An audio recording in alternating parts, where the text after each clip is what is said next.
Olá, meu querido irmão e minha querida irmã internauta.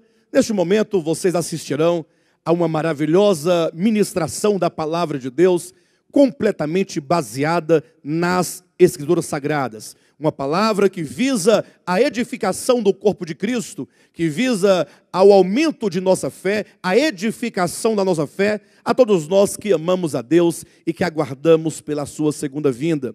Você que deseja compreender da palavra de Deus, ser edificado, santificado, curado e liberto, neste momento pegue a Escritura em suas mãos, nos acompanhe nessa mensagem para a glória de Deus.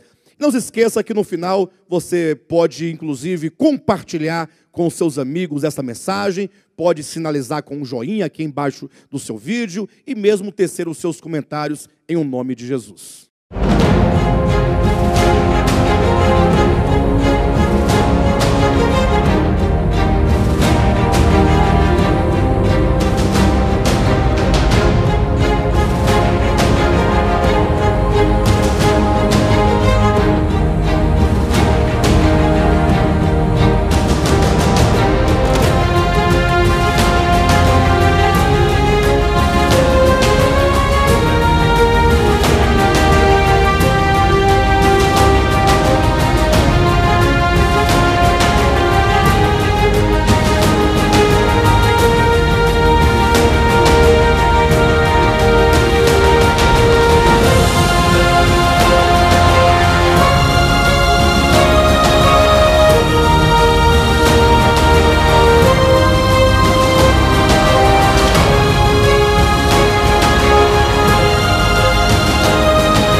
Hebreus 7, 20 ao 28.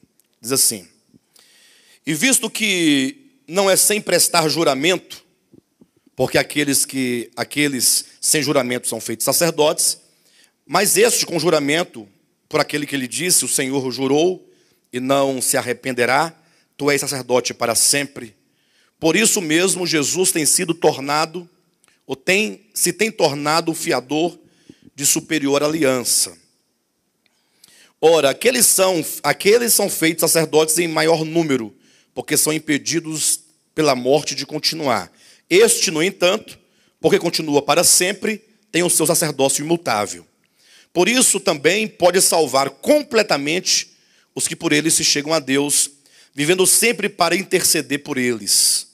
Com efeito, nos convinha um sumo sacerdote como este, santo, inculpável, sem mácula, separado dos pecadores e feito mais alto do que os céus, que não tem necessidade, como os sumos sacerdotes, de oferecer todos os dias sacrifícios, primeiro por seus próprios pecados, depois pelos do povo, porque fez isto uma vez por todas, quando a si mesmo se ofereceu.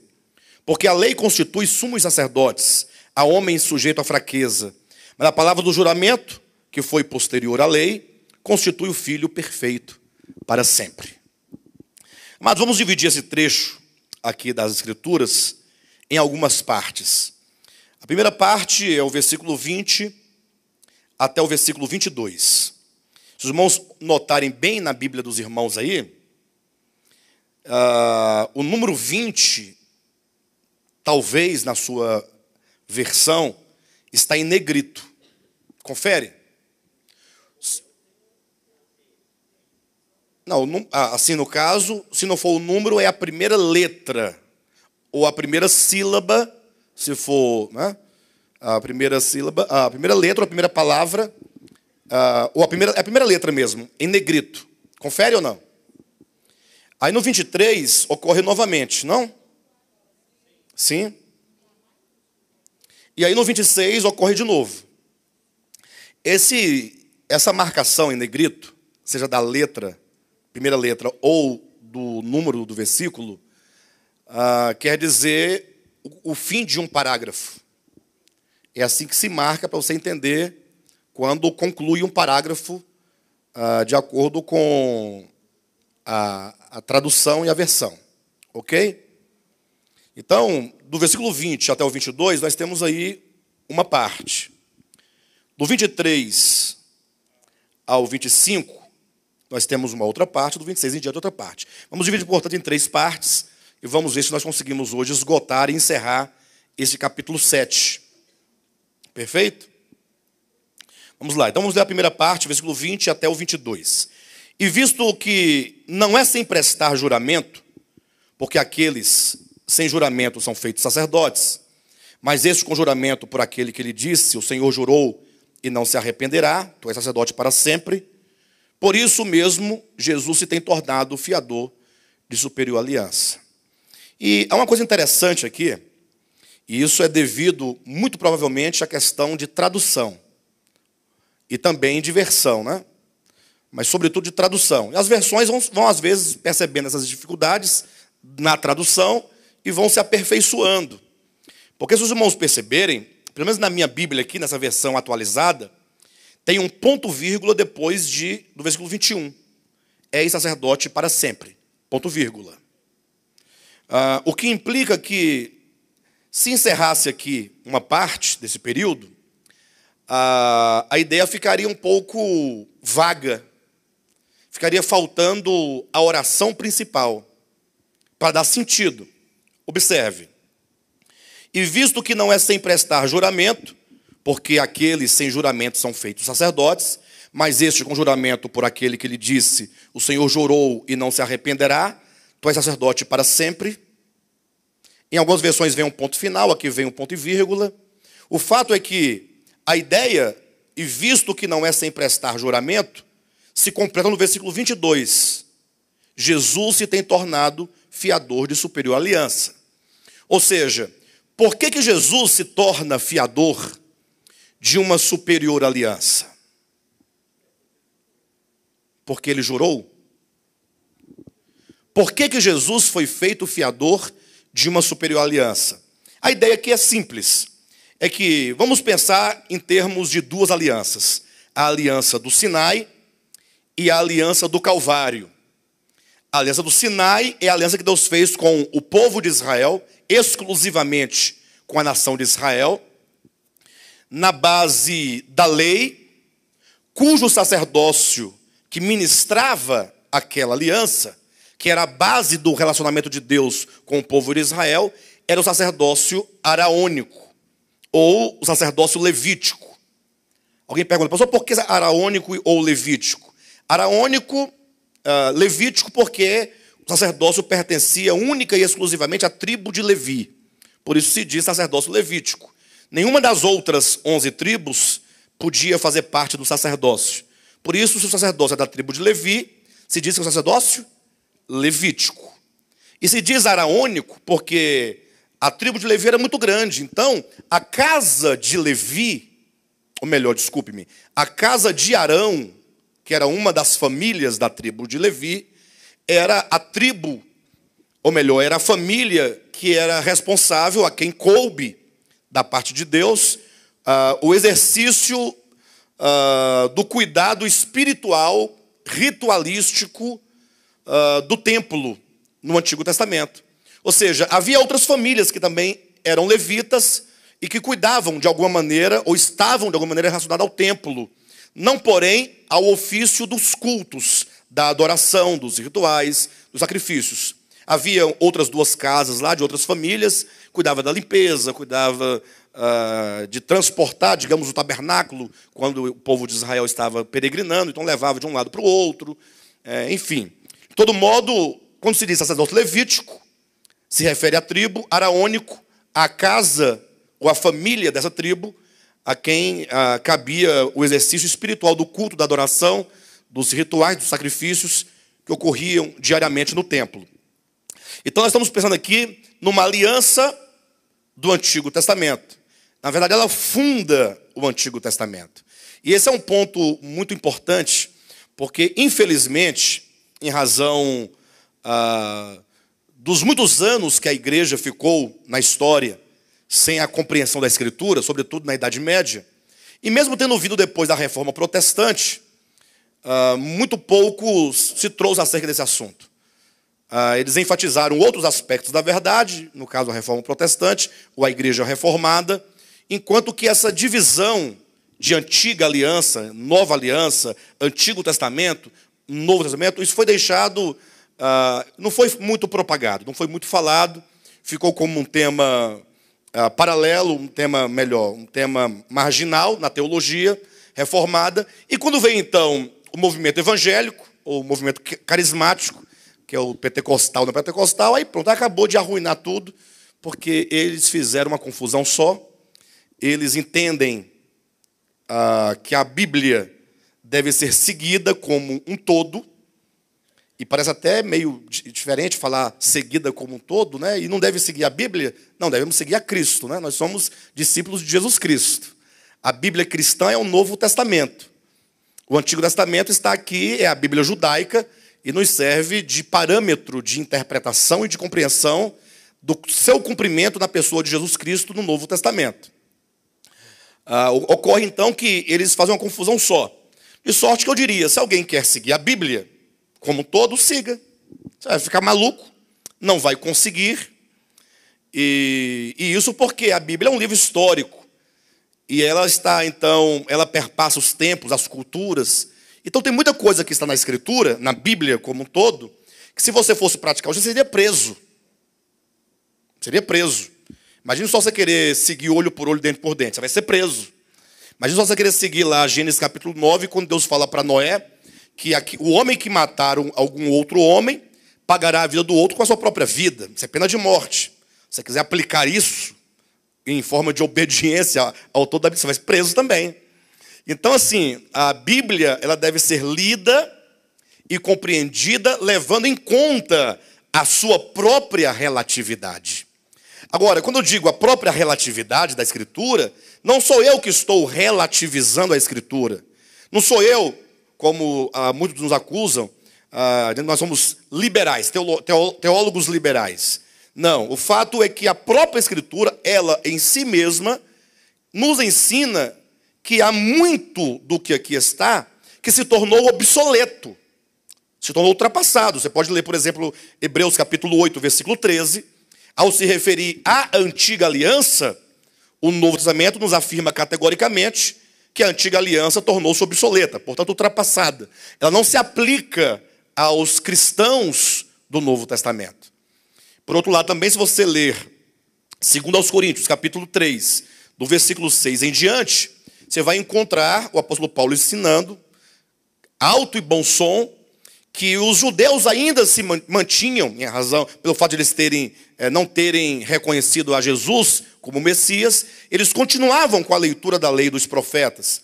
E aí Paulo vai dizer claramente, então, que eles assim permaneciam, ou seja, nessa leitura e nessa insistência de dar continuidade aos ensinamentos do Antigo Testamento, porque o véu, diz o apóstolo Paulo, estava sobre o coração deles, o que os impedia de enxergar a verdade, de enxergar a realidade que é Cristo. Então, a aliança do Sinai, a aliança da lei, cujo fundamento era o sacerdócio araônico, está para o Antigo Testamento. Agora, cuidado, não quero dizer com isso que os 39 livros ditos do Antigo Testamento sejam o Antigo Testamento. Antigo Testamento é somente aquilo que procede do princípio do pacto que foi acordado entre Deus e o povo de Israel no Monte Sinai. É tudo aquilo que se fundamenta ou que se estabelece no fulcro, no fundamento das prescrições daquela antiga aliança e que se baseia na obediência ou desobediência da lei, o que resultaria nas bênçãos ou maldições decorrentes da lei. Então, é isso que é Antigo Testamento, é o pacto. Deus fez um pacto com o povo de Israel no Sinai e estabeleceu que o relacionamento de Deus com o seu povo dependeria do cumprimento de todos os mandamentos, de todos os estatutos, de cada princípio ali daquela lei. Agora, há também a aliança do Calvário, quando Deus, na pessoa de Jesus Cristo, ele faz nova aliança. E aí me soa estranho, a princípio, porque Deus faz uma aliança, depois Deus faz uma nova aliança. como que se Deus estivesse aqui falhado na primeira aliança, e agora ele tem que corrigir algo que não deu certo, e estabeleceu agora então uma nova aliança, uma aliança diferente. Mas o fato é que Deus nunca, da parte dele, propôs uma aliança do Sinai, ou nunca foi da vontade eterna de Deus a aliança do Sinai. A aliança de Deus para com os homens, e isso é um princípio que está no coração de Deus desde a eternidade passada, é que os homens se relacionariam com ele na base única da graça de Deus. Ou seja, jamais Deus, ele desejou estabelecer um relacionamento com o seu povo que se baseasse numa troca. Se vocês fizerem isso, aí eu procedo dessa maneira. Se vocês não fizerem, eu procedo de outra maneira. Essa não é a vontade de Deus. Alguém perguntaria, mas então por que Deus fez a aliança do Sinai? A aliança do Sinai, conforme está em Gálatas capítulo 3, no versículo 17, diz que a lei, enquanto a normatização da aliança do Sinai, ela foi adicionada. Ou seja, ela não fazia parte de um projeto completo, mas Deus adicionou, ou Deus concedeu aquela aliança por causa das transgressões. Então há um motivo. E segundo é dito, até que viesse o descendente. Então ela é adicionada num dado momento. A lei foi dada por intermédio de Moisés e deveria durar até o nascimento, ou melhor, até a aliança que Cristo faria, até o descendente faria com o seu povo, que é a aliança da graça. Então, essa aliança do Sinai, ela tinha um objetivo muito claro. Apenas demonstrar ao homem que ele é incapaz de, por si mesmo, viver para Deus. A aliança do Sinai tinha o propósito de mostrar ao homem quão maligno é o pecado. Quando diz que a lei foi dada por causa das transgressões, se os irmãos lerem atentamente na língua grega, que é a língua original na qual as escrituras foram escritas, os irmãos vão perceber que significa que por causa das transgressões quer dizer que Deus deu a lei com o fim de que agora o pecado que o homem comete, que fere a santidade de Deus, se tornasse agora criminalizado, usando um termo do direito. Ou seja, Deus fala assim, este ato que você comete é pecado. Ah, mas quem disse que é pecado? Aí vem a lei para dizer, quando a lei chega, aquele ato se torna um pecado. Por exemplo, antigamente, os irmãos mais velhos vão se lembrar disso, nós andávamos de carro por aí sem o cinto de segurança, embora o carro tivesse um cinto de segurança. Correto ou não? Era errado não usar o cinto de segurança? Antigamente? Não era. Não havia nenhuma lei que me obrigava a isso. Então eu poderia usar ou não usar. Embora do ponto de vista da ideia, era correto que se usasse. Eu te entendi. Mas do ponto de vista da ideia. Mas como não havia nenhuma lei, então eu poderia usar ou não usar. Vindo, porém, a lei que estabelece que todos são obrigados a dirigir ou andar de carro com cinto de segurança, o não andar com o cinto agora se torna o quê? Se torna uma violação a uma lei. Perfeito? Então agora há uma autoridade para falar, você está transgredindo uma lei. Então quando veio a lei por intermédio de Moisés, agora essa lei vai dizer, olha, isso é pecado, aquilo outro é pecado. Ele dá nome ao pecado. Porque é dito que a lei, ela avulta a ofensa. Ou seja, ela torna o pecado em transgressão. Agora não é somente uma questão de pecado, é uma questão de transgressão. Nem todos podem aceitar esse argumento, ou essa explicação bíblica, Romanos capítulo 5, versículo 12 a 14. Entretanto, o próprio texto de Paulo em Romanos 5, a partir do 12, diz claramente que havia lei, havia o pecado antes de Moisés, porém não havia lei. Então, o que significa que o pecado não é exatamente a transgressão de uma lei, mas o pecado é um ato que procede de um coração egoísta. Tudo que o homem faz, diz, pensa, planeja, realiza, que procede de um coração que busca o seu próprio interesse, isso é pecado. Aí você vai ler muitas vezes nas Escrituras, quando você, lá em Gálatas capítulo 5, fala as obras da carne, né?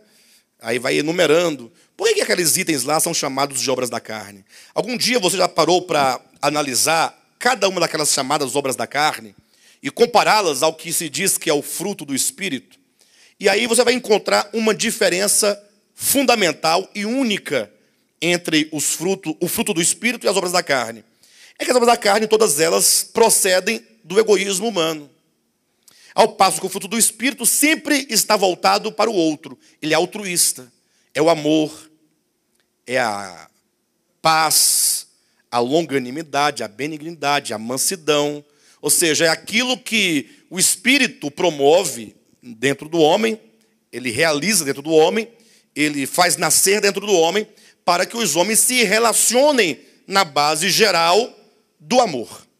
Portanto, a lei foi dada com esse objetivo, de mostrar ao homem a sua incapacidade, de revelar ao homem quão maligno é o pecado.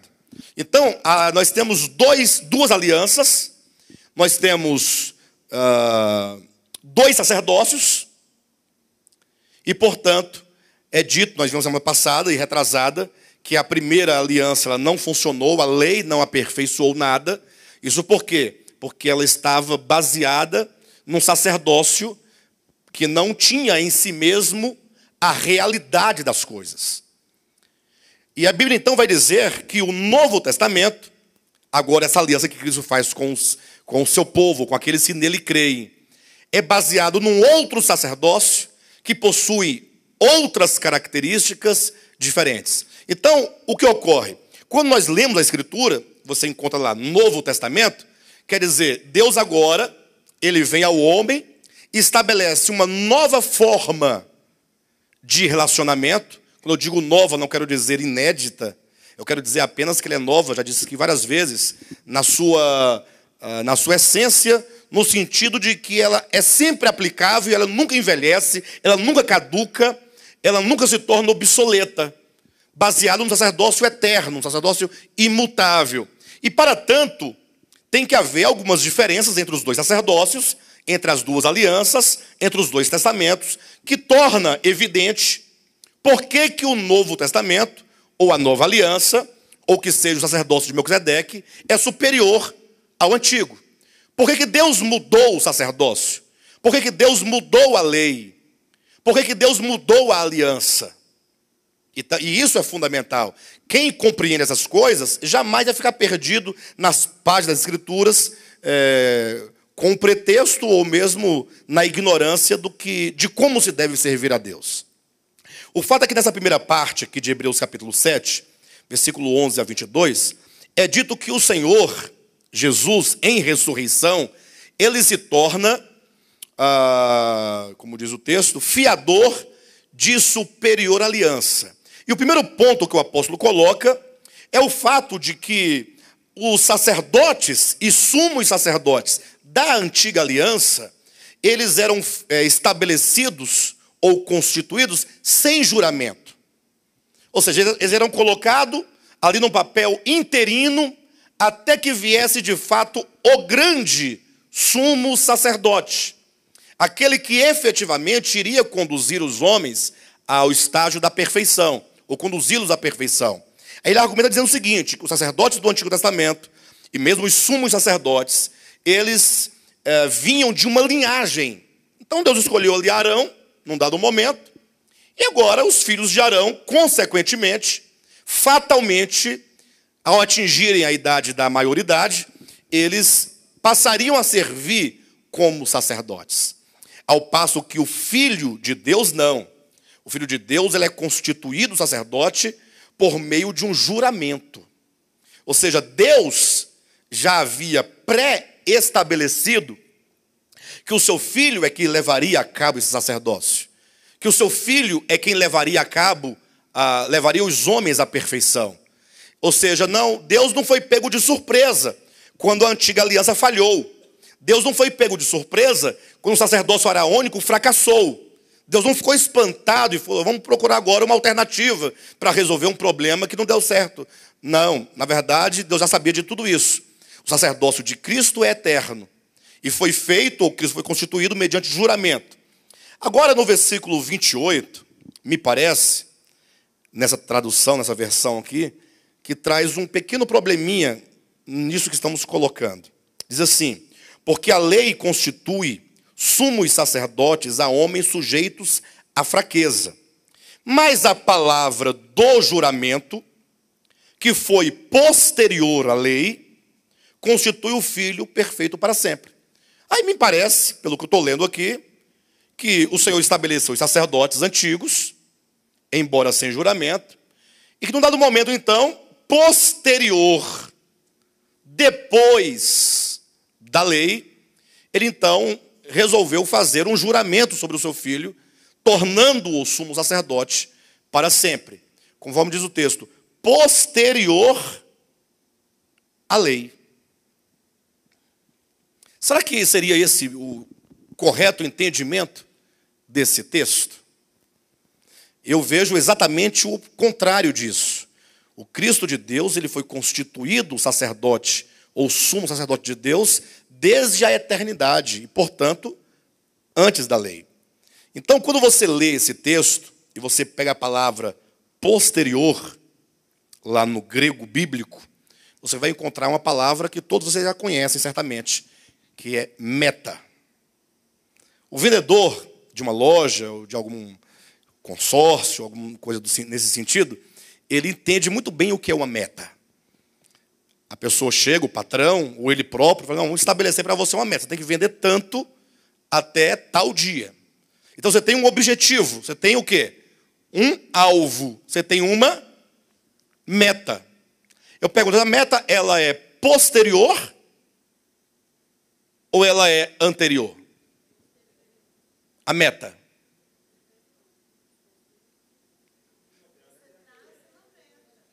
Então é posterior à meta ou é anterior?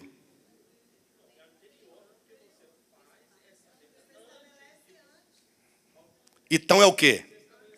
Anterior. Porque quando você alcança a meta, já não existe mais meta. Você bateu a meta, acabou. A meta só pode ser meta enquanto ela está à sua frente. Uma vez alcançada a meta, deixou de ser meta. Você alcançou o alvo. Deve estabelecer agora um outro alvo, portanto, uma outra meta. Então o texto quer dizer exatamente assim: porque a lei constitui sumos sacerdotes a homens sujeitos à fraqueza, mas a palavra do juramento, que se cumpriu, que alcançou o seu cumprimento, que atingiu a sua plenitude depois da lei, no caso em Cristo, no Cristo encarnado, constitui o Filho perfeito para sempre. Então, a palavra do juramento, ela ocorreu antes, porém o seu cumprimento só acontece na história, posteriormente à palavra do juramento. Então, a ideia do autor, como ele está trabalhando aqui com tempos, com o que foi dito, com como aquilo que foi dito se cumpriu, então ele coloca aqui a palavra do juramento, que foi posterior à lei, nessa versão da ideia que foi o juramento que foi posterior à lei, mas a ideia do versículo é exatamente esta: que tendo o Senhor, tendo Deus jurado que o seu filho seria sumo sacerdote para sempre, isso se cumpre posterior à lei, depois da lei, por ocasião da encarnação do Verbo, de sua morte, de sua ressurreição, de sua ascensão, de sua entronização, de sua exaltação. Ele foi exaltado acima de todos. É no exato momento em que o Filho de Deus, depois de ressuscitado, assunto, entronizado e exaltado, ali ele é constituído o sumo sacerdote que vai levar a cabo agora o Novo Testamento. E por isso, então, é que nós vamos chegar a duas grandes conclusões. A primeira é que somente vendo por essa perspectiva é que nós vamos compreender que as Escrituras como um todo, elas são cristocêntricas. Ou seja, as Escrituras têm a Cristo como o seu alvo.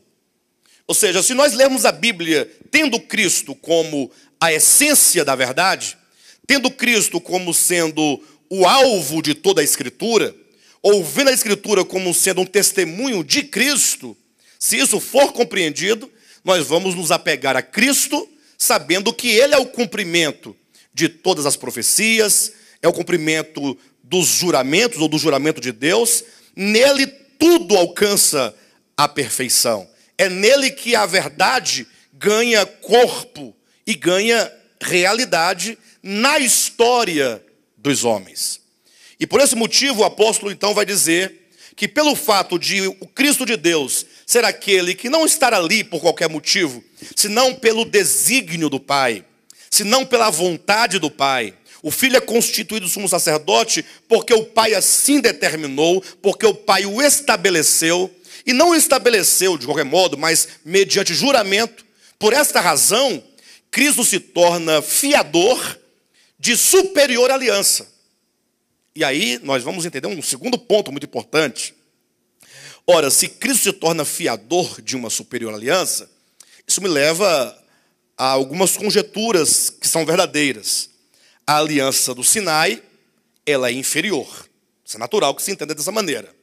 E segundo, como os homens que faziam a mediação entre Deus e os homens na antiga aliança eram homens mortais, eram homens que não foram constituídos com juramento, eram homens, nós vamos ver aqui mais abaixo no texto, que antes de entrar no Santo dos Santos, tinham que oferecer sacrifício pelos seus próprios pecados. Então esses homens não poderiam jamais garantir a eficácia daquela aliança. Eu pergunto, qual é a garantia de que a aliança do Sinai daria certo? Não havia fiador, não havia o elemento garantidor. Na verdade, a aliança do Sinai ela nasceu fadada ao fracasso.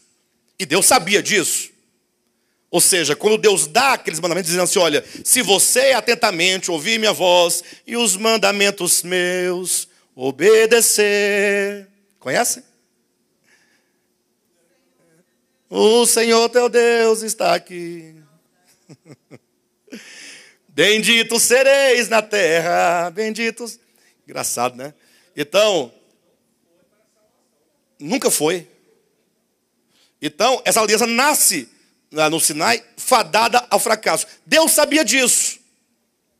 Então, essa aliança não tinha como dar certo. Atenção, uma vez que uma aliança, nós temos que pensar, ela só pode ser feita entre duas pessoas, ou mais, mas minimamente em duas pessoas. Se eu me aliançar com alguém, ou se eu me aliançar, tem que ser com alguém. Eu vou fazer aliança comigo mesmo. Não existe essa expressão, aliança consigo mesmo. Aliança é a união de propósito, de objetivo, entre dois.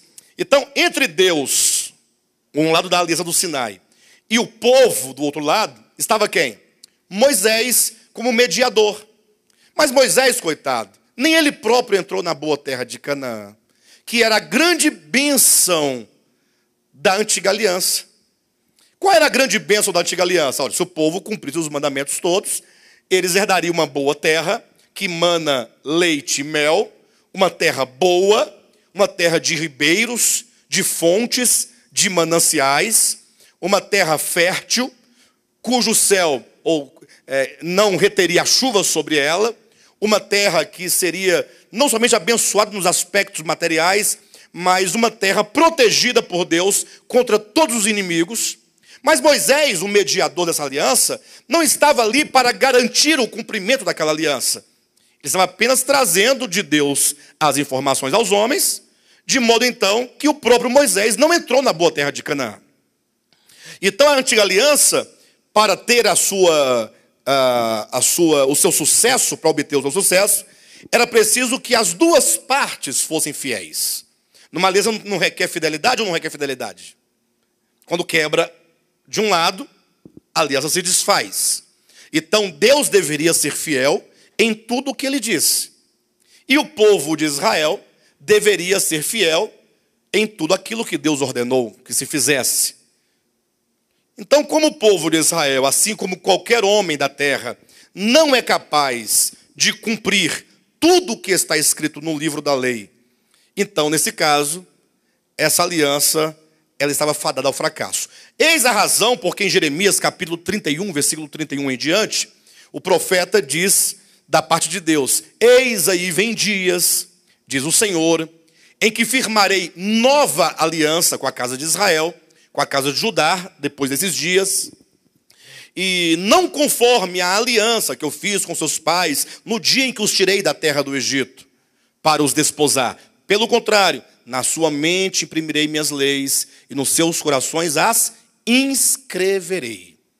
Ou seja, a aliança deixa de ser algo exterior, agora para ser algo interior, plantado. Nas suas mentes inscreverei os meus mandamentos, e nos seus corações as imprimirei.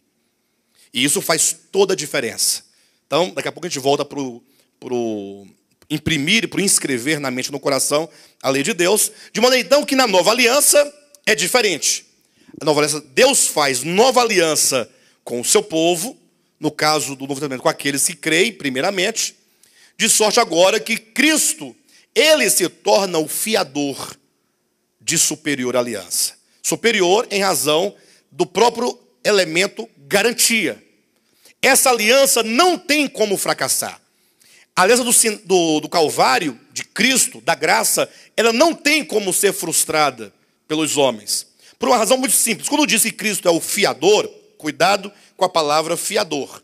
Porque a ideia de fiador é, se o fulano não pagar, o outro paga. Mas não é essa a ideia do texto. O fiador aqui deve ser traduzido, entendido, interpretado como sendo garantidor. Ou seja, ele vai realizar tudo o que a nova aliança propõe.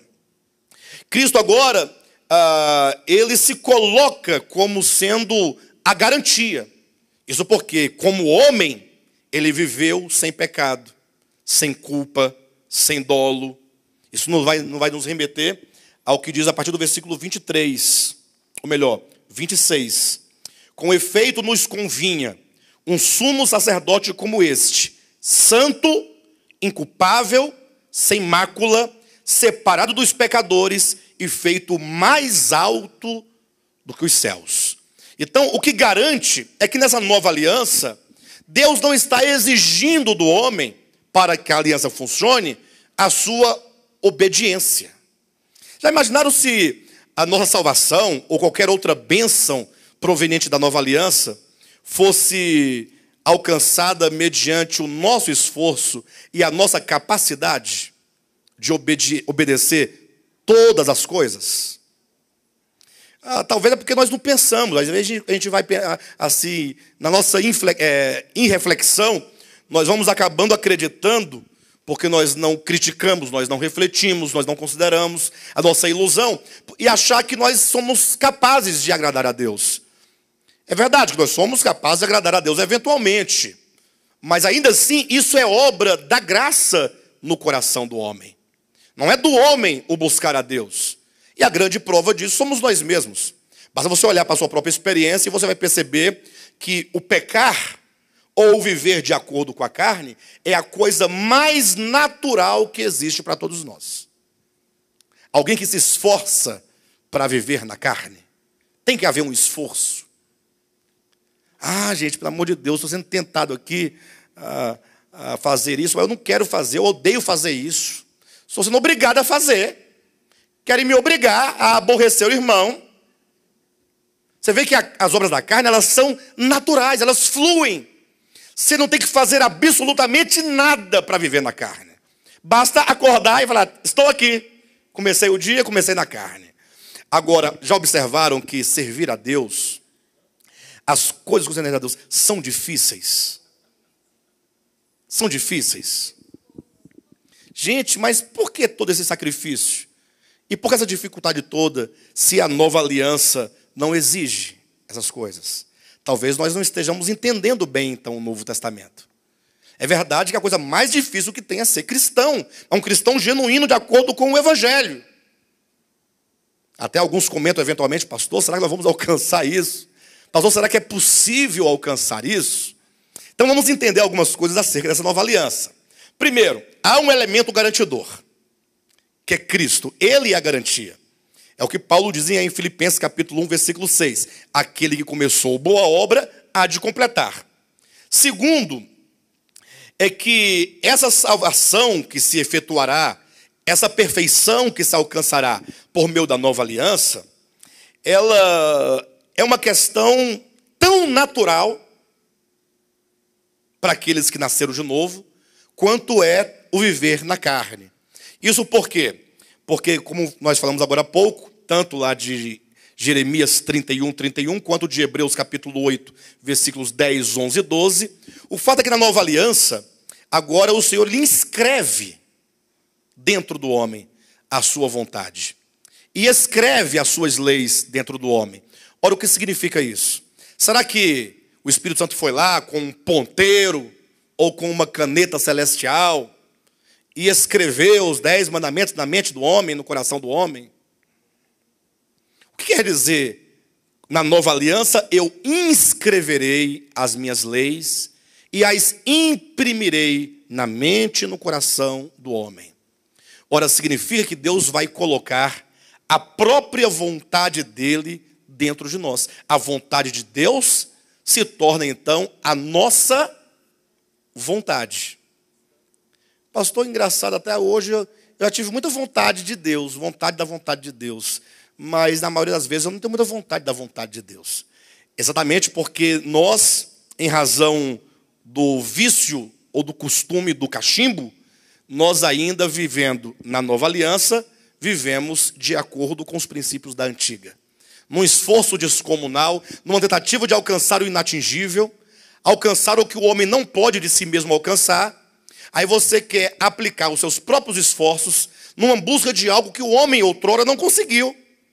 E não vai ser agora que ele vai conseguir. Lembra de Romanos capítulo 8, versículo 4? Aquilo que fora impossível à lei, isso fez Deus, enviando o seu Filho, na semelhança de pecado, e feito o pecado por nós, ele destruiu na carne o pecado, a fim de que o preceito da lei se cumprisse em nós. Ou seja, não seremos nós que iremos cumprir o preceito da lei, mas é o princípio da lei que se cumpre em nós. Nós somos alvo do cumprimento daquilo que Cristo realizou. Então ocorre que nós vivemos muitas vezes, vamos pensar em termos filosóficos, no dever fazer, ao invés do dever ser. O ser e o fazer. Enquanto nós estivermos pensando, eu tenho que fazer isso, eu tenho que fazer aquilo outro, colocando sempre o dever, nós vamos ficar conforme está lá em Romanos capítulo 7. O querer o bem está em mim, não porém o efetuá-lo. Aquele homem que não conheceu a graça de Cristo. Romanos 7 narra a experiência de um homem, e não de Paulo, mas de um homem fictício, um eu lírico, que é colocado exatamente na transição da lei para a graça. Um homem que antes de conhecer a lei, ele vivia bem, tranquilo, está lá. Antes de vir a lei, eu vivia. Sobrevindo a lei, eu morri. Entrou em desespero. Porque antes do conhecimento, ele estava tranquilo. Porque não tinha um entendimento, não sabia que aquilo que ele fazia feria a santidade de Deus. Quando veio a lei, ele entrou em desespero. Porque quando a lei veio, ele recebeu uma iluminação daquele tempo, suficiente para entender a vontade de Deus para aquele tempo. E agora ele se dispõe a fazer, só que ao tentar fazer o bem, ele encontrava dentro dele uma outra lei que o fazia escravo da lei do pecado e da morte. Aí ele tropeçava e caía, aí ele tentava de novo, tropeçava e caía, ficava num ciclo vicioso de quedas, de tentativas, de desespero, de angústia, até que ele chega a um ponto e fala assim, olha, parei por aqui, não dou conta e ponto final. Miserável homem que sou. Quem me livrará do corpo dessa morte? Ou seja, eu não dou conta. Ponto final. E esse é o ponto de partida para se entender a nova aliança. A antiga aliança, ela se encerra, pelo menos seria esse o objetivo da antiga aliança, no exato momento em que o homem diz, eu não dou conta. Senhor, eu quero dizer para ti que eu estou muito feliz com o Senhor, o Senhor é muito bondoso, maravilhoso, mas infelizmente eu não tenho como continuar nesse tipo de relacionamento, onde eu sou frustrado sempre. Aqui começa o entendimento de uma nova aliança. Por que Deus trouxe uma nova aliança? Ora, porque essa não funciona. Porque o homem nunca dará conta de si mesmo, de agradar a Deus em todos os seus mandamentos. Então temos que começar por aqui. A vida cristã começa quando você diz para você mesmo: sou um miserável, eu não dou conta. Pastor, eu tenho 30 anos de crente. Sim, mas sua vida cristã só vai começar quando você se conscientizar disso, interiorizar dentro do seu coração: eu não dou conta. Mas alguns vão dizer assim: pastor, mas tem aqueles que dão conta, né? Basta você olhar para os irmãos da Assembleia de Deus, eles dão conta. Aquele calorzão, aquela roupona daquele tamanho, dão conta. Deus é amor, enfim, vão citando as igrejas mais tradicionais no sentido do rigor ascético. Entretanto, você só vai descobrir que você nunca deu conta de nada no dia que você descobrir que a vontade de Deus não é aquilo que lhe passaram. A vontade de Deus não é que você vista essa roupa, coma aquela comida, se mude para tal lugar, evite aquele ambiente, não cante aquela canção, não dance com seu corpo com essa canção, não dance com sua esposa, nada disso. Tudo isso é doutrina de homem e invenções de homens. Quando você se deparar com a vontade de Deus, a vontade de Deus que se resume absolutamente no exercício do amor a Deus, que só se manifesta no amor ao próximo, é nesse momento que você fala assim: puxa, eu agora entendo que eu não dou conta. É difícil. O pecado que jaz no homem é o egoísmo, que está em oposição. Por isso o grande e maior mandamento é amar a Deus sobre todas as coisas. Em uma certa ocasião, Jesus conversava com um escriba, e Jesus perguntou para ele assim, ele perguntou para Jesus, qual é o maior mandamento? Aí Cristo responde, né? Amar a Deus sobre todas as coisas e amar ao próximo como a ti mesmo. E aí o escriba, ele consentiu, dizendo, verdadeiramente o Senhor falou a verdade, de fato. Ele teve o reconhecimento de que o maior mandamento é o amor a Deus e ao próximo. E aí Cristo responde para ele com as seguintes palavras: olha, você não está longe do reino de Deus. Você não está longe do reino de Deus. Ora, não está longe? Como assim? Quer dizer que o que é estar perto do reino de Deus? O que significa, então, adentrar o reino de Deus?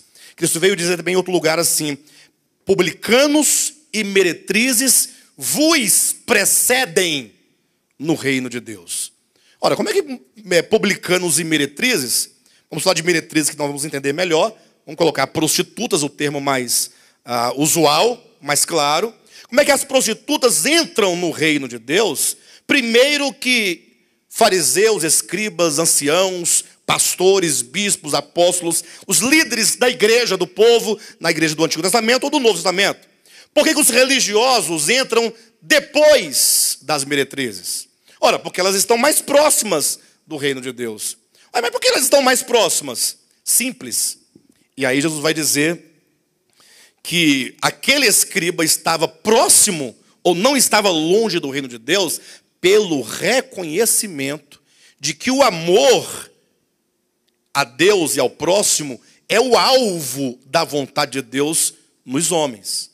Essa compreensão nos aproxima, ao passo que a liderança religiosa do judaísmo, como a do cristianismo, que também não perde para eles, fica apenas atentando para si mesmo, para sua autossantidade, sua autojustiça, e não consegue perceber isso. Então, essa questão da incredulidade quanto ao amor, da incompreensão pela vontade de Deus, torna essas pessoas mais distantes. O que significa que quanto mais compreensão dessa verdade interiorizada dentro de nós, mais próximos e maior experiência nós temos dentro do reino de Deus. Então, devemos considerar o seguinte: que Cristo, enquanto o fiador de superior aliança, é aquele que diz assim: filho, eu fiz aliança com vocês, porém eu não fiz uma aliança em que carece de dois lados para dar certo. Ela carece apenas de um lado.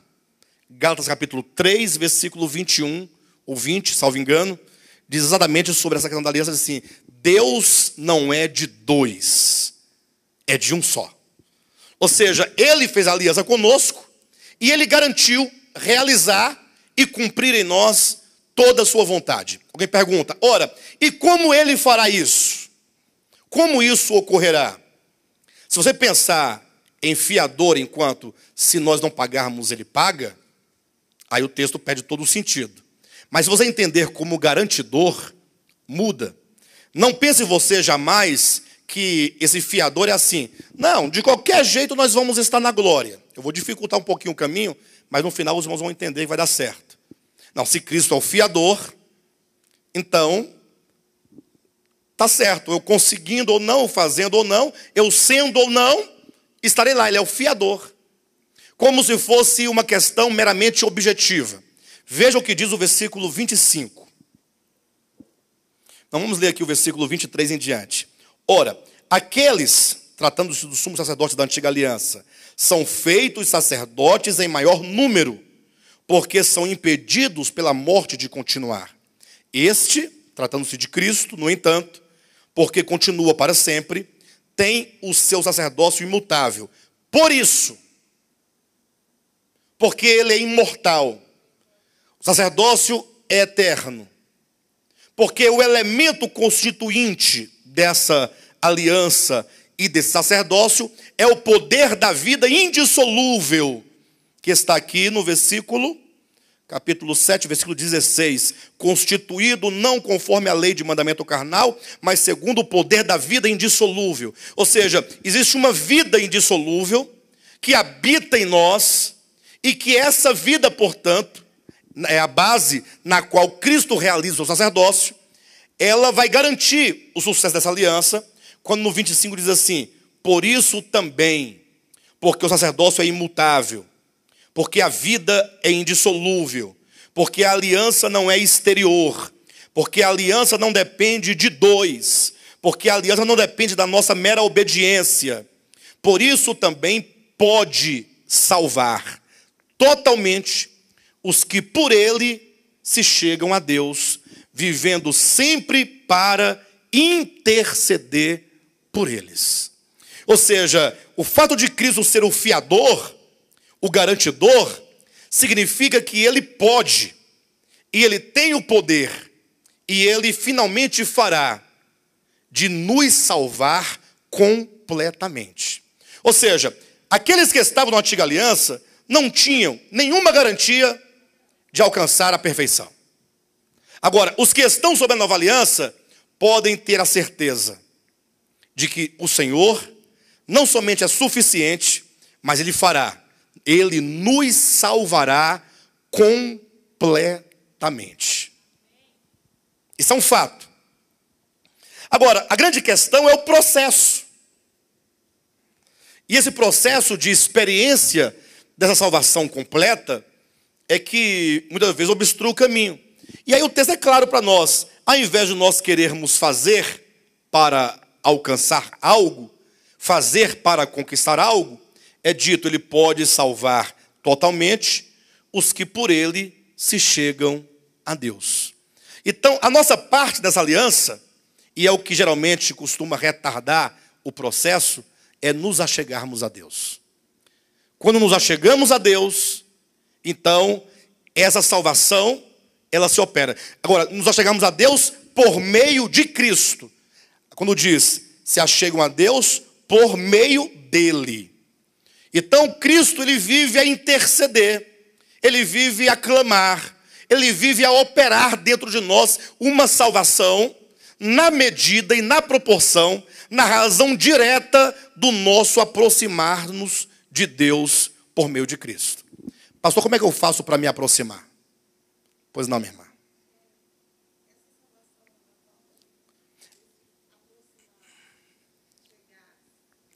Eu explico. A irmã Débora está perguntando se essa salvação que aqui diz não se refere à salvação das nações. porque aquela não precisaria se aproximar. Embora o livro de Hebreus esteja falando para crentes e, portanto, para os filhos eleitos de Deus, a igreja dos primogênitos, mas o princípio não muda para ninguém. Nenhuma pessoa sobre a terra, nem antes de Cristo, nem em nenhum lugar é possível que alcance salvação sem aproximar-se de Deus mediante a fé. A questão é que Deus, ele se revelou a todos os homens. Não há um homem sobre a terra a quem Deus não tenha se revelado. A não ser que este homem, ele tenha morrido na sua tenra idade, o que o impediu de conhecer a Deus. Mas se você ler Romanos capítulo 1, é claro que Deus se revelou a todos os homens, os seus atributos, seu poder, sua própria divindade foram reveladas aos homens, onde quer que eles estejam, de modo que os homens, na medida do seu conhecimento, na proporção do que eles conhecem, eles podem aproximar-se de Deus. Aproximar-se de Deus não é uma questão de distância geográfica, de lugar. Esse aproximar-se está no coração. Afinal, o que é a queda do homem, senão o afastamento de Deus, do homem no seu coração? Quando nós lemos a parábola do filho pródigo, já muito citada aqui nas ministrações, aquele movimento do filho mais moço que sai de casa e chega a uma terra distante, então nós temos aqui o ponto de partida, a casa do pai onde estava o filho. Temos o outro extremo, a terra distante, onde ele ali estava agora cuidando de porcos. Esse caminho da casa do pai até lá, ele se percorre por todos os homens, na medida em que eles se distanciam de Deus no seu coração e na sua consciência. Pelo fato de Cristo construir uma história, não devemos pensar... Infelizmente, os cristãos de hoje, ao lerem a parábola do filho pródigo, eles pregam com ênfase no crente desviado. O que é o crente desviado? Aquele crente que se batizou na igreja, que cantou no coral, e que foi líder dos jovens, etc, etc, etc, e que agora se desviou, porque queria tomar cerveja, o pastor não permite, e aí ele não tinha alternativa. Ou ele se abstinha da cerveja, ou ele congregava. Venceu o quê, nesse caso? A cerveja venceu. Ele não deu conta de ficar sem ela. Ele até que tomou muitas vezes escondido, mas quando você vai pesando, e um dia passou um irmão, viu ele lá num botequinho, num barzinho, sei lá onde, falou, pastor excluiu da igreja. Falou, então, já que é assim, vou ficar aqui na minha cervejinha mesmo. Perfeito? Aí, daqui uns 3 meses, 1 ano, 2 anos, 3 anos, 10 anos, aquele crente volta todo esculhambado para um culto da igreja. Aí senta lá, é uma festa da mocidade, vê um pregador de fora, aqueles pregadores bem carismáticos, aí faz aquela pregação bem emotiva, ou aquela mensagem bem patética mesmo, sabe? Para tocar na alma do indivíduo. O indivíduo está lá, coitado, endividado, porque está devendo não sei quem, deu tudo errado, bateu o carro. Agora, tudo isso foi culpa do diabo, se eu estivesse na igreja não teria acontecido isso, tal. Aí a mensagem vem, aí o pastor fala sobre o filho pródigo, você que saiu de casa, aí a casa é a igreja. Ele entende assim. A terra distante é onde ele estava, na boate, num bar, no cinema, no churrasco, ele entende. E ele não sabe que quando Cristo contou a parábola, não havia esse fenômeno ainda. Não havia igreja. Não havia o sair da igreja, ou ser excluído de igreja. Quando Cristo fala a parábola, ele está dentro de um contexto específico. Qual contexto? Cristo estava comendo, ele se assentava com publicanos e meretrizes para comer. Jesus não tinha problema com isso. Jesus ia para os banquetes, só tinha gente daqueles mais rejeitados. Os publicanos, que eram acometidos do pecado da usura, as prostitutas, que eram vistos como a escória da sociedade. Estava lá Cristo no meio deles conversando, o reino dos céus é isso, é aquilo outro, meu pai, o vosso pai, tal, e toma um vinhozinho para cá, e come um pedaço de pão para lá. E aí os fariseus e escribas não poderiam ficar satisfeitos com isso, poderiam? Não. Aí começaram a murmurar contra Cristo. Olha o filho do homem onde está. É o Cristo, é o Messias, é o Salvador, e no meio dos pecadores, comendo com os pecadores. Vê se tem lógica uma coisa dessa. Aí Cristo, a partir disto, desse contexto, ele fala a parábola da ovelha perdida da dracma perdida e do filho pródigo. A ovelha do filho pródigo e as outras parábolas visam ao seguinte entendimento: o filho do homem veio para salvar o perdido. Então a parábola visa, o filho do homem veio fazer o quê? Salvar. Salvar quem? O que se perdeu. Então eu tenho aqui a própria solução da parábola. A parábola do filho pródigo vai dizer, pelo menos no primeiro momento, acerca da encarnação do verbo, para salvar o pecador que caiu ou saiu da casa do pai quando? Em outras palavras, vamos pegar as 3 parábolas. Quando foi que a ovelha se perdeu? Se Cristo veio buscar a ovelha perdida, quando ela se perdeu na história? Não foi lá em Gênesis 3, da queda do homem? Ou teve outro lugar que ela se perdeu? Quando foi que a moeda, a dracma, se perdeu dentro de casa? Se ele veio buscar o perdido. Irmãos, as 3 parábolas falam de coisas perdidas. A ovelha que se perdeu, a dracma que se perdeu, o filho que se perdeu.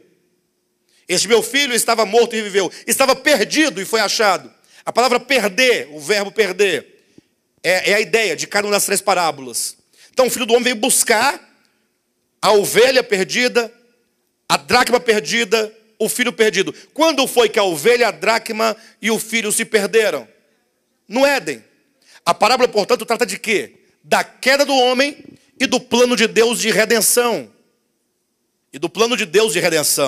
De sorte, então, que quando eu olho para a parábola do filho pródigo, eu tenho que imaginar o que foi a queda do homem.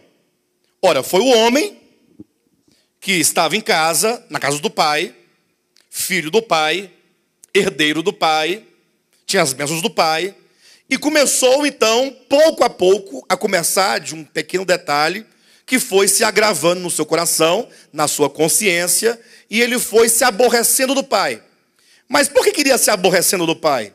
Ora, porque ele agora julgava que o pai estava a limitá-lo na sua liberdade, a tomar a sua liberdade, os seus direitos. E ele começou a cair na ilusão de que era possível viver sem o pai, independentemente do pai. Viver por si mesmo. Eu posso ter a minha própria vida. Por que eu dependo do pai? Então o filho, nessa ilusão, um dia ele sai de casa. Esse sair de casa é um coração que se afasta de Deus. Esse caminho todos os homens percorreram. Sair da casa do pai, a terra distante, todos. Essa é a ilusão.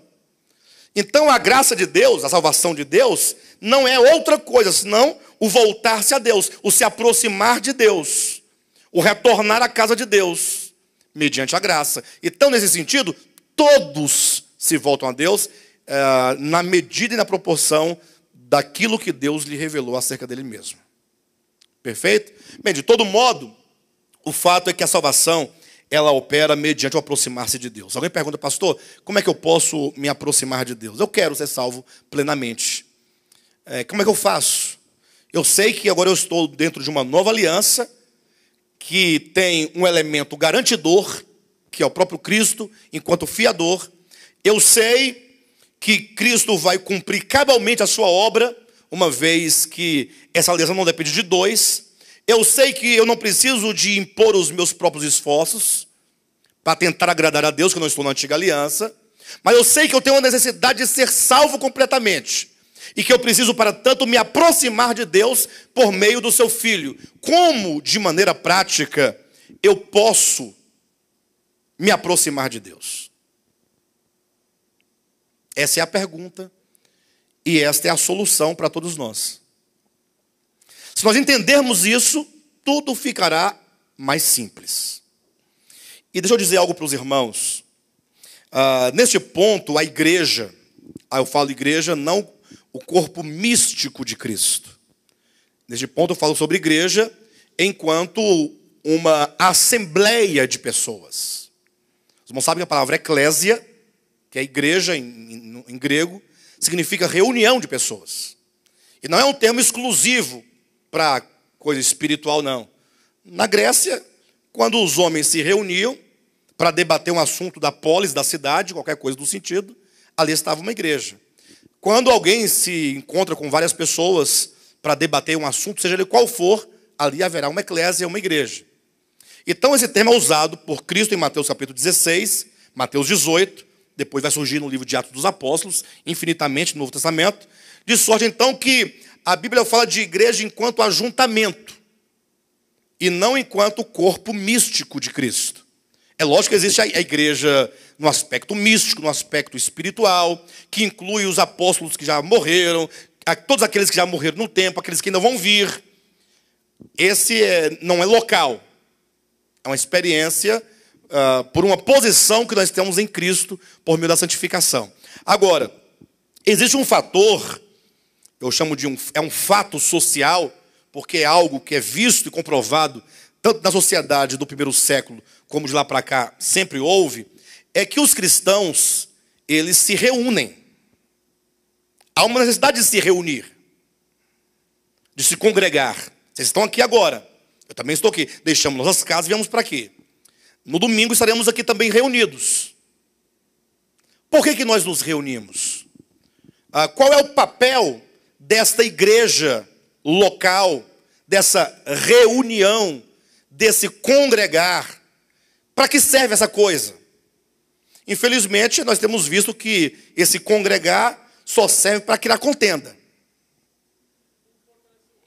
Quando você olha de modo geral, onde você for, toda igreja é muito bonita, até o ponto que você não ingressa nela e percebe as dificuldades de relacionamentos, as disputas, as mordidas, a vanglória, o orgulho, as panelinhas, os cargos, que é um câncer que vai corroendo. Se for para ser assim, eu não queria congregar em lugar nenhum. E diria para você não congregar em lugar nenhum, se esta é a proposta, ou se pelo menos, não sendo, acaba sendo uma realidade de igreja. Igreja local, de congregação. A igreja local, em termos bíblicos, de Novo Testamento, ela serve para o aperfeiçoamento dos santos. Ou seja, uma vez que existem homens dons, uma vez que existem pessoas que foram capacitadas, que receberam de Deus a revelação da sua verdade, não, atenção, que qualquer um não possa receber revelação de Deus. Poder pode, todos podem buscar em Deus isso.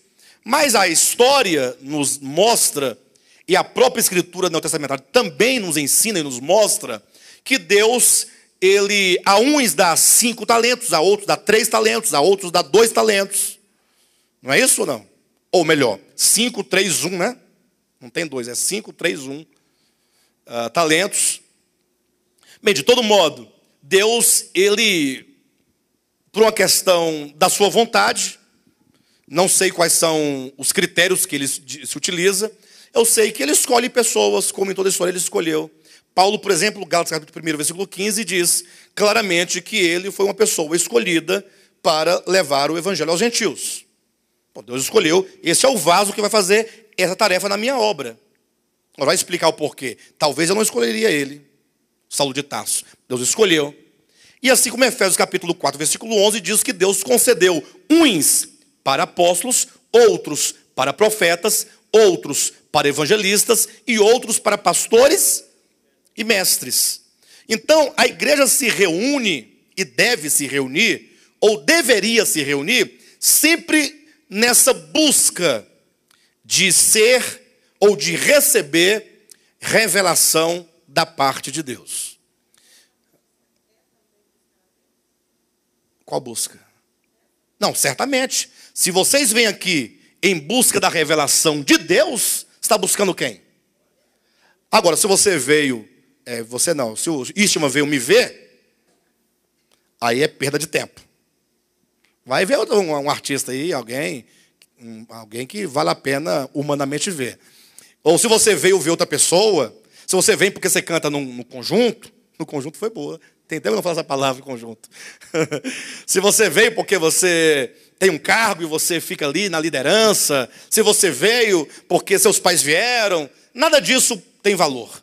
Agora, quando você fala, eu preciso buscar a Deus. Como é que nós buscamos a Deus? Ah, então eu vou para o monte buscar Deus. Você vai para o monte, chega lá, começa a orar, orar. Você vai orar o quê? Você tem que orar à vontade de Deus. Não é sem motivo que os discípulos disseram: Senhor, ensina-nos a orar. E Jesus ensinou, e se eles aprenderam, eu não sei. Eu sei que Paulo já dizia no primeiro século que os irmãos não sabiam orar. E de lá para cá nós vemos que o povo também não sabe orar. Ah, não sabe orar, o povo ora 2 horas, não sabe orar? Eles sabem gritar, falar, babar.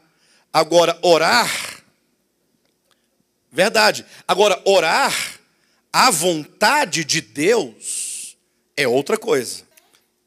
Mas é verdade, isso é verdade. Não se adora a Deus em templos feitos por mãos humanas. Até porque não é um templo, isso aqui é um galpão. Tá, deixa eu explicar. Sim, deixa eu explicar.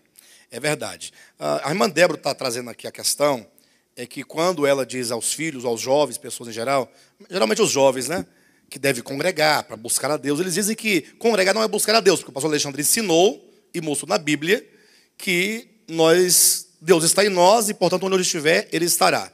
Bem, infelizmente, irmã Débora, esse ministério, eu diria que é difícil você precisar, né, uma porcentagem, mas uma boa parte das pessoas que chegam aqui a esse ministério, eles chegam por algumas razões que até é feio falar, mas vêm para cá porque aqui é a igreja onde não se cobra dízimo. Isso é verdade. Chega lá na sua casa, abre lá no nosso canal do YouTube, você olha lá todas as mensagens postadas. A maioria lá tem 2.000 acessos, 3.000 acessos, 1.500 acessos, 1.700 acessos. Agora tem um lá que tem 300.000 acessos. Qual é o vídeo? Dízimo e oferta à luz da Bíblia. Não é estranho? Não, eu acho estranho. Gente, aquela mensagem lá está obsoleta para nós já. Nós já estamos já no aspecto orgânico da verdade. A gente está ainda preocupando em saber, eu tenho que dar dízimo. Mas é o que interessa a essas pessoas. Infelizmente, as pessoas, os seus filhos ou os jovens, eles têm uma certa razão, porque até hoje a igreja não entendeu o significado do congregar. Tem um aspecto que parece que o Wilson falou, de nos ajudarmos mutuamente, essas coisas. É verdade, tem esse aspecto. Mas, sobretudo, a igreja local, ela tem esse papel de congregar pessoas para quê? Para orarmos, sim, juntos. Adorarmos a Deus coletivamente? Sim. Mas, sobretudo, com vistas ao aperfeiçoamento dos santos. Verifica, Efésios capítulo 4, versículo 11 em diante. Deus concedeu homens dons com vistas a. Então, há um objetivo. Ao aperfeiçoamento dos santos. Os santos precisam, portanto, fatalmente, serem aperfeiçoados. Ora, para que eles serão aperfeiçoados? Ora, para o desempenho do serviço. Para o desempenho do ministério. Ou seja, a igreja é que desempenha o ministério. São os santos que desempenham o ministério. Ora, para eu desempenhar o ministério, que é o cumprimento da vontade de Deus, eu preciso de quê? De acordo com o texto. De ser aperfeiçoado. E como eu serei aperfeiçoado? Por meio das ministrações dos homens dons. Eles recebem de Deus e passam para a igreja. Eles recebem e ensinam. Então, a igreja se reúne na base. Eu não quero me referir à questão do nome de Jesus, mas com o propósito, é melhor, de nós conhecermos a verdade de Deus que foi revelada a esses homens a quem Deus concedeu a igreja. Então, observem bem. Efésios capítulo 5. Vamos dar uma olhadinha rapidamente. Versículos 26 e 27. Diz assim: para que a santificasse, tendo-a purificado por meio da lavagem de água pela palavra, para a apresentar a si mesmo igreja gloriosa, sem mácula, nem ruga, nem coisa semelhante, porém santa e sem defeito. Então, lendo de baixo para cima, o fato é, a igreja de Cristo será, por fim, apresentada a ele. Aqui o contexto fala da comparação do esposo com Cristo, da esposa com a igreja. Assim como a esposa, a noiva, é apresentada ao noivo, não há, pelo menos no contexto bíblico, era assim que se pensava. Tinha um encontro. Quando você lê a parábola das 10 virgens, por exemplo, você vê que o noivo saía ao encontro da noiva, e a noiva saía ao encontro do noivo. E ela levava consigo algumas virgens. Então, esse encontro de um casal, de acordo com o tempo bíblico, aponta para o encontro da igreja com Cristo. Quando a igreja será, por fim, apresentada a ele sem mácula, sem ruga, nem coisa semelhante. Será aquele momento, eu não digo nem um momento escatológico, para não complicar muitas coisas, mas será aquele momento, comparado ao quando Adão acordou, levantou do seu sono, e disse, esta, enfim, é osso dos meus ossos e carne da minha carne. Por que ele diz esta, afinal? Porque antes de ele dormir, de Deus fazer a mulher para o homem, Deus passou os animais. A pedagogia bíblica é essa, diante do homem, para ele colocar nome. Mas não fique você pensando, será que o homem colocou nome em todos os animais? Em que língua ele colocou? Mas foram todos os animais ou só alguns animais? Para disso, isso é pedagogia bíblica. Você imaginar que Adão sentou numa pedra e fez uma fila de animal. Imagine a anta aqui do Brasil lá. Imagine o tatu-bola lá. Isso é uma loucura, não vai por esse caminho, não. Isso é uma pedagogia divina para ensinar uma verdade. Então você tem que imaginar que isso quer apenas representar algo. Isso é uma forma metafórica de ensinar uma verdade. Para que o homem visse, cada animal macho tinha uma fêmea. Ele foi observando. E chegou um ponto e falou assim, poxa, mas todos têm uma parceira, eu não tenho.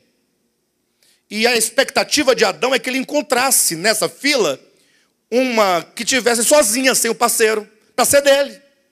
Mas toda se vinha, estava lá o macho do lado encarando o Adão. Essa é minha, varão. Se liga. Todas.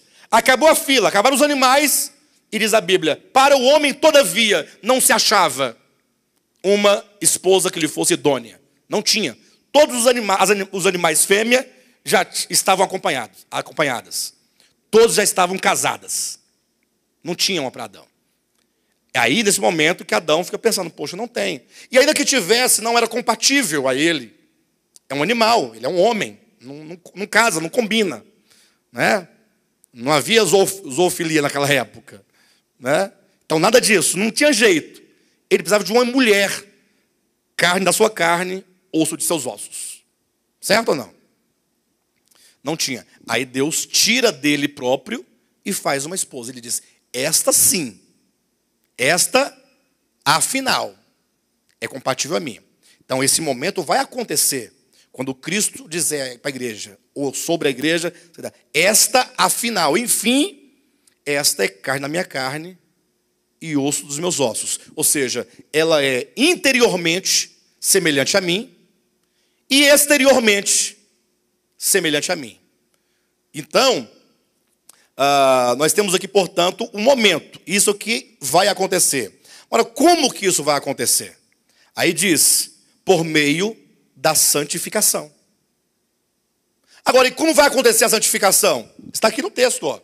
Para apresentar, ou melhor, para que a santificasse, vírgula, tendo-a purificado por meio da lavagem de água. Então existe uma água, um jato d'água, que está nos lavando e tirando as impurezas. E que jato de água é esse? Pela palavra. Por isso que esse ministério, ele prioriza a pregação da palavra. Uma vez que a palavra de Deus é falada, é dita, aí cabe agora àquele que recebe acolher com mansidão essa palavra neles. A palavra, ela é ministrada. Agora, cabe o acolhimento. Então, quando você vem aqui ou vai a algum lugar em busca desse entendimento, dessa verdade, de receber a palavra, de ser ministrado pela palavra, você está o quê? Você está se aproximando de Deus. Agora, não é o ato de você ir a um culto que é aproximar-se de Deus. O que mais acontece é ir ao culto e não se aproximar de Deus. É a coisa mais simples e mais corriqueira. A maioria das pessoas vão às igrejas e não se aproximam de Deus. Se distanciam, inclusive, cada vez mais.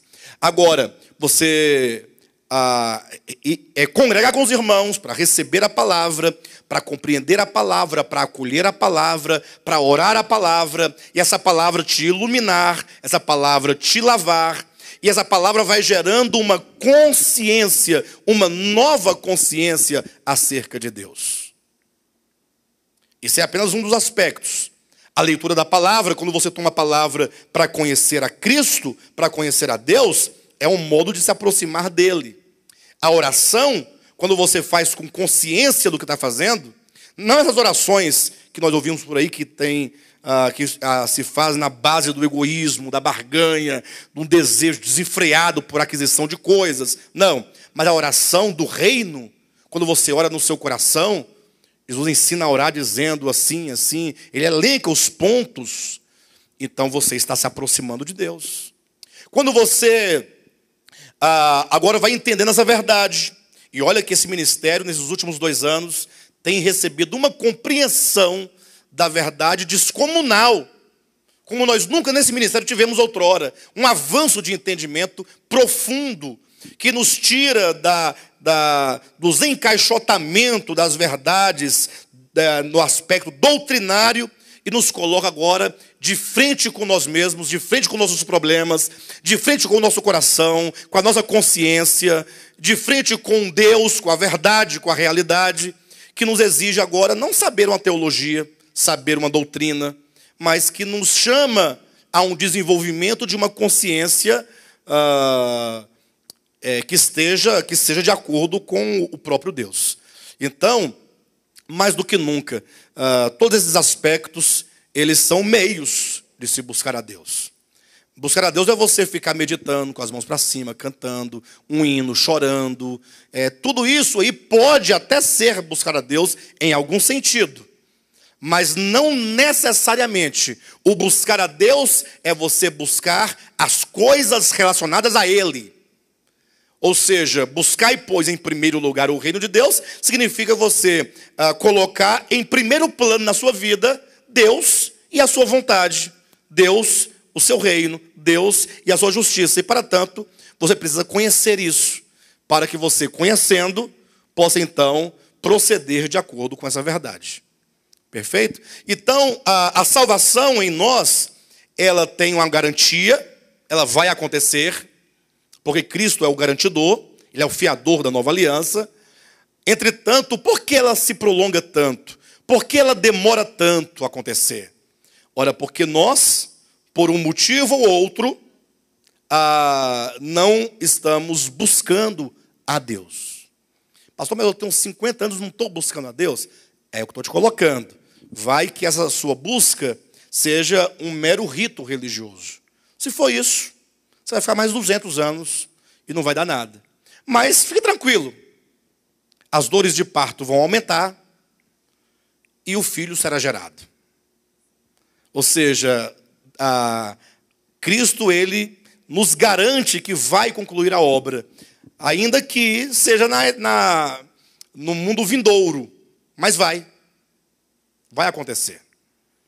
Quanto a nós, cabe entendermos isso, nós não precisarmos chegar a tal ponto. A gente pode hoje mesmo começar a pensar, começar a refletir, começar a ponderar.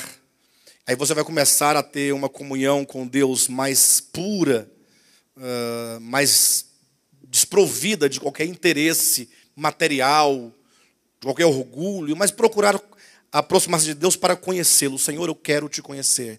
Eu preciso te compreender. Eu preciso entender a mim mesmo. E aí Deus vai começar a revelar o seu coração, a sua alma. Eu falo isso por mim mesmo. Eu estou muito longe de alcançar a perfeição. Como diz o apóstolo Paulo, nem ele havia ainda alcançado a perfeição. Então eu ainda estou muito longe. Agora, uma coisa é certa. A partir do momento que eu comecei a buscar, a conhecer a Deus, a minha vida virou pelo lado do avesso. Como assim? Eu comecei a ver coisas que eu não imaginava que eu era capaz de fazer. Eu me vi em cada situação que, se vocês vissem, vocês chorariam por mim, pedindo graça. Mas ocorreu. E por que ocorreu? porque eu sou pior do que vocês? Não, porque eu comecei a me aproximar de Deus. Aproxima-se da luz, quanto mais luz, mais você vê a sujeira, a sua condição. Mas isso é importante, porque isso te envergonha. E quando você se envergonha, não é um envergonhar do homem, mas como você fica com vergonha de você mesmo. Aí você descobre, puxa, eu sou capaz de fazer isso, sou capaz de falar isso, sou capaz de proceder dessa maneira, eu sou capaz de agredir uma pessoa com essas palavras, com esse intuito. Aí você vai começar a descobrir tantos intuitos perversos, feitos em nome de Deus. Eu comecei a ver que eu me aproximava de pessoas, muitas vezes, para ofendê-las em nome de Deus, para humilhá-las em nome de Deus. Eu vi isso acontecer na minha vida claramente. Aí quando eu vi, mas como foi bom. Foi ruim, mas como foi bom.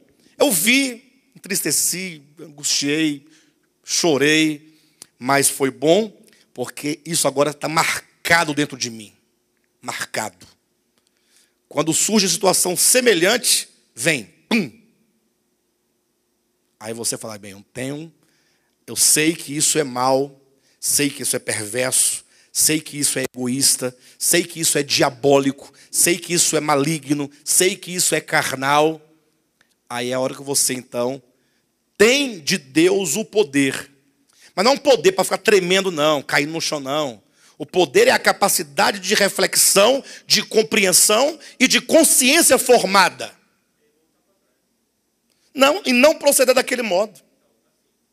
E o pior, passa uma coisa, você consegue vencer, você percebe que você já venceu, que aquilo não vai acontecer mais, você conseguiu vencer aquilo lá.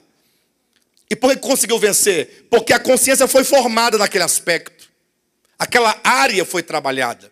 Aí quando você pensa que está bem, aí surge outra situação que você não conhecia. Aí você vai indo, aí você vai sendo ganho por Deus.